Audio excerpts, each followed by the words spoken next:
न हिंदू बुरा है, न मुसलमान बुरा है, न गीता बुरी है, न कुरान बुरा है, ये नफरत फैलाने वाला इंसान बुरा है। सिर्फ देश में लोगों को एक खुश करने के लिए कि हमने पानी बंद कर दिया, पानी बंद तो हुआ नहीं।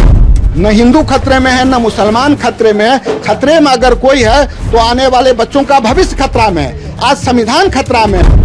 भाजपा जो है नफरत फैलाने की मशीन है। हम कहते हैं ये देश गंगा यमुनी तहजीब की देश है, सर्वधर्म समभाव का देश है।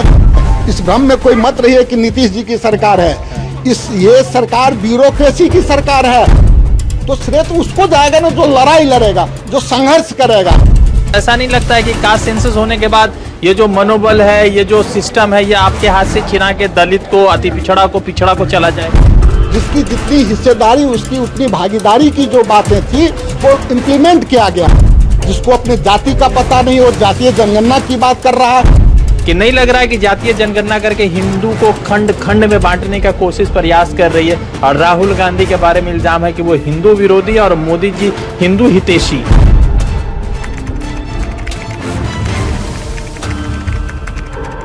कास्ट सेंसस की जब भी बात होती है तो राहुल गांधी के उन तमाम वादों पर लोग बातचीत करते हैं, क्योंकि राहुल गांधी ने कहा था कि कास्ट सेंसस तो हम यहाँ पर करवा के ही रहेंगे।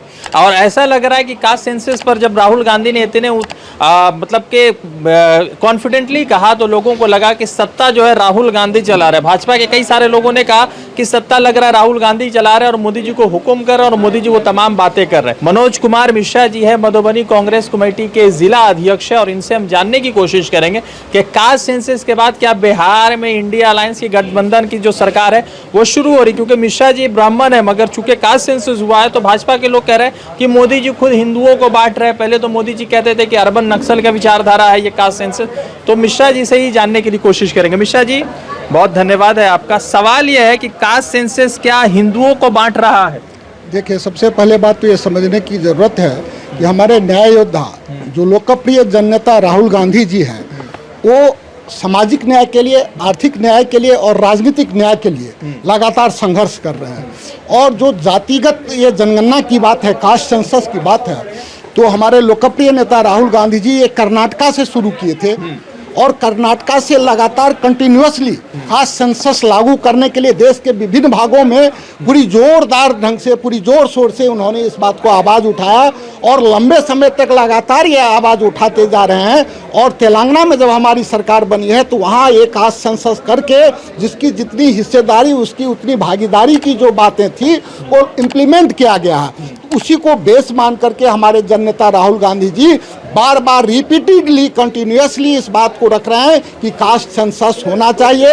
और ये बात जातीय जनगणना के बाद मालूम होगी कि किसकी कितनी आबादी है और आबादी के हिसाब से उनको क्या है, उसके हिस्से में, उसको हिस्से में जो जॉब है या जो संसाधन है, देश की जो साधन है, संसाधन है, क्या उसको उसका हक मिल रहा है या नहीं मिल रहा है। पहले तो ये जांच की विषय है कि रियली उनको उस आबादी के हिसाब से उनको उसका लाभ मिला या नहीं मिला। तो ये तभी संभव होगा जब कास्ट सेंसस होगी। और अंततः आज मोदी जी को राहुल जी के सामने, हमारे नेता के सामने झुकना पड़ा है और कास्ट सेंसस की बात करनी पड़ी है। ये कांग्रेस की जीत है, ये राहुल गांधी जी की निर्भीकता की जीत है और उनकी साहसिक कदम की जीत है कि राहुल जी ने पूरे देश में इस बात को जोर शोर से उठाया। चाहे मीडिया उनको साथ दिया या नहीं दिया, लेकिन उन्होंने अपनी बात को कंटिन्यूअस अनवरत रखा और आज मोदी जी को झुकना पड़ा। मिश्रा जी, आप लोग ब्राह्मण हैं, आप लोग तो बहुत कम है संख्या बल में, मगर हर जगह सिस्टम तो आप ही लोगों का है, ऐसा इल्जाम कई सारे लोगों का है। तो ऐसा नहीं लगता है कि कास्ट सेंसस होने के बाद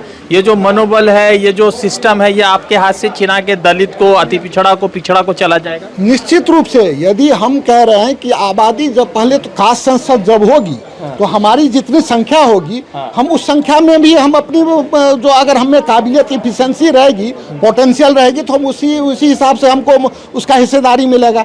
जिसकी आबादी ज़्यादा है लेकिन आबादी के साथ उनको उसको अपनी तीव्रता, उन लोगों में उसकी दक्षता भी होनी चाहिए। उस दक्षता को भी बढ़ाने की जवाबदेही सरकार की ही होगी कि वो उस लायक पहले उस आदमी को बना दे।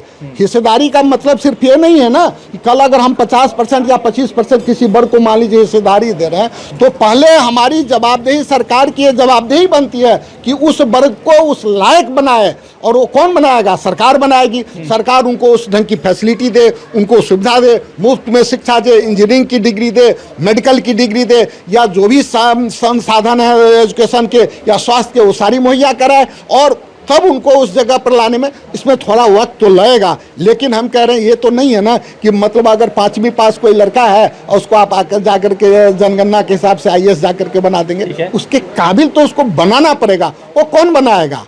तो काबिल बनाने में भी जो है सरकार की जरूरत है। और आबादी के हिसाब से जो सरकारी संस्थानें हैं, IIT कॉलेज है, एम्स हैं, BTech है, B फार्मा है, जितनी भी ये संस्थान है उसमें भी आरक्षण की जरूरत होगी, उसमें भी उसको पढ़ाया जाएगा, तब वो उस काबिल होकर के आएगा और फिर उस पद पर जाएगा। ये नहीं कि सीधा उस पद पे चले, पहले उसको उस काबिल बनाना पड़ेगा। राहुल गांधी जी कह रहे थे कि कराना होगा, तो क्रेडिट किसको है, मोदी जी को, राहुल जी को? क्योंकि मोदी जी कह रहे थे कि अर्बन नक्सल का विचारधारा है, जातीय जनगणना।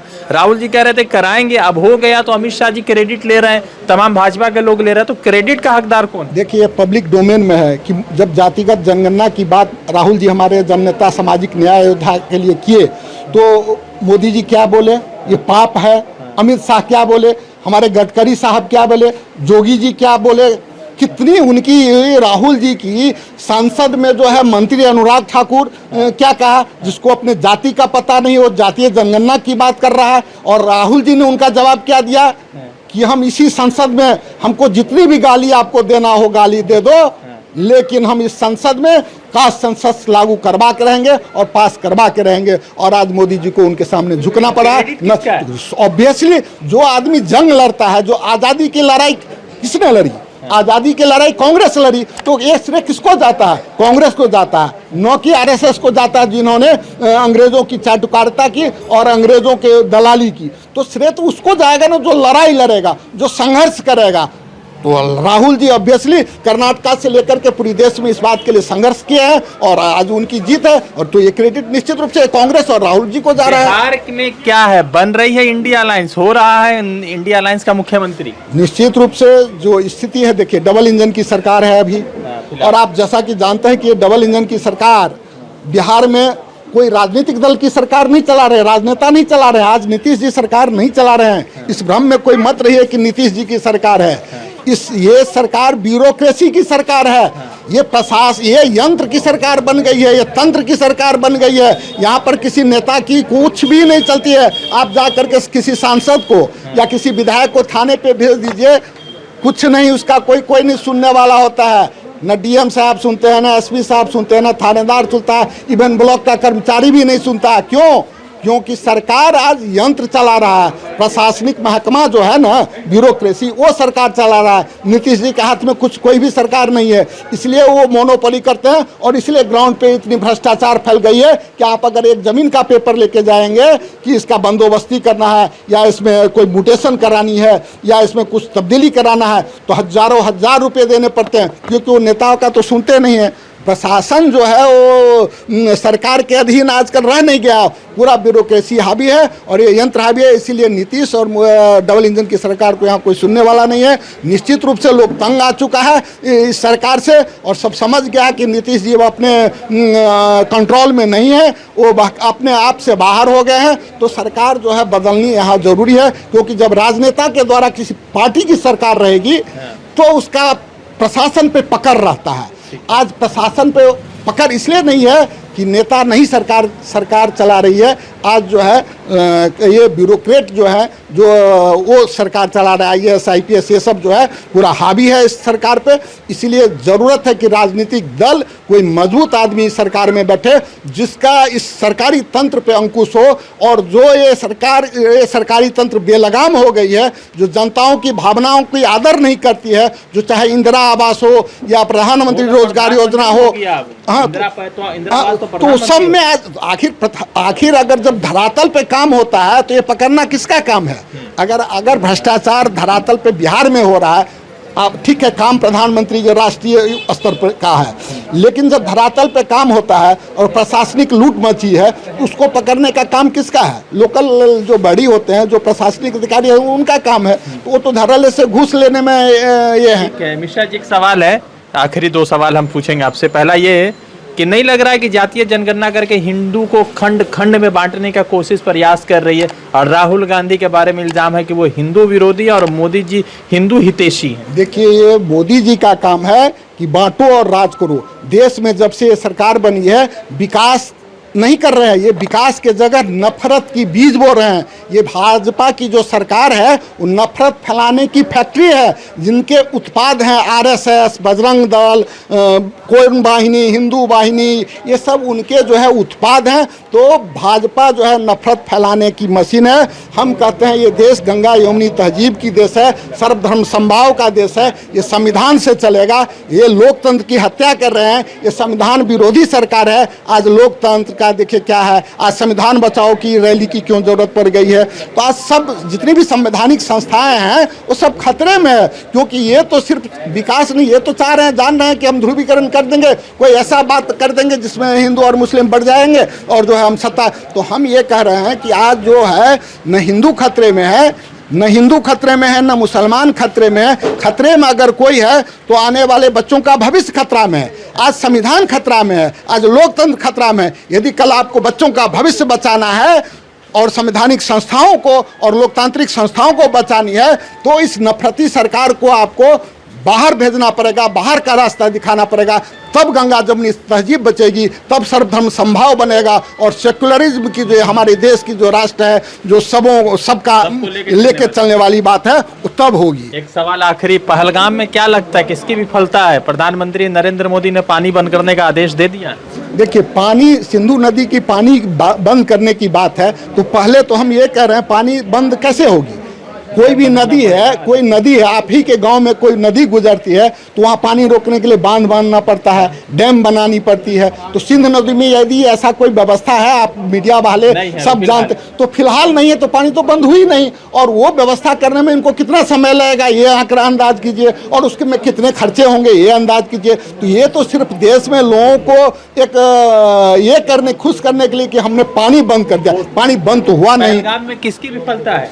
निश्चित रूप से विफलता सरकार की विफलता तो होती ही है, हमारी इंटेलिजेंस की विफलता है, हमारे कहीं न कहीं प्रशासनिक जो वहाँ रौब है उसकी चूक है। सरकार ने अपनी चूक तो मान ली है, तो विफलता तो स्पष्ट है। ये पूछने की अब क्या बात रह गई है? सरकार ने अपने जो सभी राजनीतिक दल की बैठक थी उसमें उन्होंने मान लिया कि ये कहीं न कहीं सरकारी चूक हुई है। तो चूक हुई है क्योंकि पहलगाम की घटना, इससे पहले पुलवामा की घटना, अगर पुलवामा में अगर घटना की सही ढंग से जांच हो गई होती तो आज पहलगाम की ये नौबत नहीं आती। और हम कह रहे हैं घटना में मान लीजिए ठीक है, जिसकी भी कमी हो गई, सरकार से चूक होती है और हो गई, मान लीजिए कि हो गई, अब तो जो होनी थी चूक हो गई।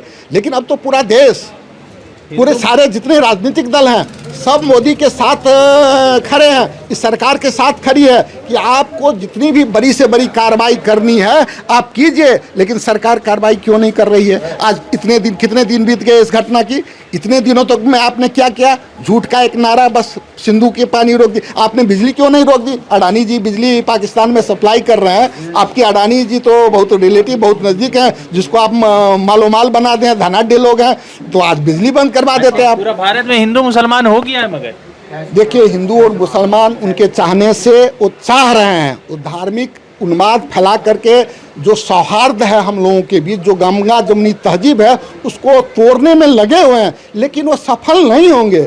भारत इतना और हिंदुस्तान इतना कमज़ोर राष्ट्र नहीं है कि धर्म में और जाति में, वर्ग में बांट कर रह जाएगा। जब राष्ट्र की बात होती है तो राष्ट्र प्रथम होता है, जाति और धर्म अलग होता है। हम सब जितने भी धर्म के लोग हैं, चाहे हिंदू, सिख, ईसाई, सब हम सब एक हैं और एक मिलकर एक रहेंगे। इनके तोड़ने और करने से नहीं कुछ होगा। ये सिर्फ और सिर्फ जो है राजनीतिक फायदा के लिए ये काम करता। आप एक बात बताइए, NRA, CAA, धारा 370, वक्फ कानून, ये सारे कानून, आप NRC लेके आए, आप CAA लेके आए ना, कानून भी पास हो गई, लोकसभा में भी पास हो गया, राज्यसभा में सरकार की मुहर भी लग गई। आप एक बात बताइए, कितना पाकिस्तान से और कितना बांग्लादेश से हिंदू यहाँ पर लेके आए? यही बात थी ना कि वहाँ जो हिंदू है अल्पसंख्यक, आपका वो हिंदू को भारत ले लाया जाएगा। यहाँ जो रोहिंग्या मुसलमान है जो बांग्लादेश या पाकिस्तान से जो शिफ्ट किए हैं किसी समय से पहले, उसको वहाँ, तो आपने देखा कहीं किसी को भेजा गया है या लाया गया है? तो ये सब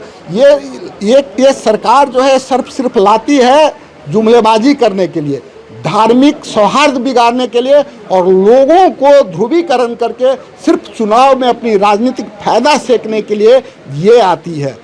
समझे, हम कहते हैं कि न हिंदू बुरा है, न मुसलमान बुरा है, न गीता बुरी है, न कुरान बुरा है, ये नफरत फैलाने वाला इंसान बुरा है। चलिए, बहुत शुक्रिया। तो मनोज कुमार मिश्रा जी को सुन रहे थे, मधुबनी कांग्रेस कमेटी के जिला अध्यक्ष, और लगातार इनसे हम जान रहे थे पहलगाम पे और कास्ट सेंसस पर इन्होंने बात कही। कास्ट सेंसस का पूरा श्रेय राहुल गांधी जी को जाता है, चूंकि पिछले कई सालों से लगातार वो कास्ट सेंसस की बात कर रहे थे, एक सिरे की बात कर रहे थे, और प्रधानमंत्री नरेंद्र मोदी अचानक मानते हैं। पीछे की क्या रणनीति होगी वो तो एक अलग चर्चा का विषय है, मगर इतना जरूर है कि पूरे देश भर में राहुल गांधी के लगातार साहस से एक तरह का जो है पॉजिटिव माहौल जरूर बन रहा है। रज़ा अंसारी की रिपोर्ट, द इंडियन खबर के लिए।